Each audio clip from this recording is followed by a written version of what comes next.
என்னம்மா? நான் எத்தனை டைம் கூப்பிட்டுட்டு இருக்கேன், நீங்க மட்டும் யோசிச்சுக்கிட்டு என்னன்னு கூட கேட்க மாட்டீங்க.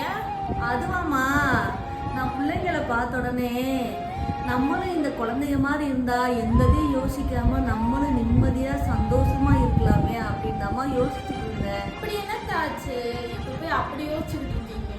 அது ஒன்றும் இல்லை பிரியா, நம்ம யார்கிட்ட எப்படி பழகுனாலும் நம்மகிட்ட உண்மையே பேசுறது இல்லை. நம்ம யதார்த்தமா எதா இருந்தாலும் வாய் இருக்க மாட்டாம சொல்லிடுறா. ஆனால் நம்மகிட்ட யாரும் அப்படி சொல்றது இல்லை பிரியா. அதான் இப்படி குழந்தையா இருந்தா நம்ம வாட்டுக்கு சந்தோஷமா ஜாலியா இருந்திருக்கலாம்ல, அதை தான் யோசிச்சுட்டு இருந்தேம்மா. அப்படியெல்லாம் எதுக்கு நினைக்கிறீங்க? நல்ல உள்ளவங்களும் இருக்காங்க. 1000 பேர் நல்ல உள்ளவங்க இருக்காங்க, ஒரு 2 பேர் தானே அப்படி இருக்காங்க. நல்லவங்களை மட்டும் பாருங்க.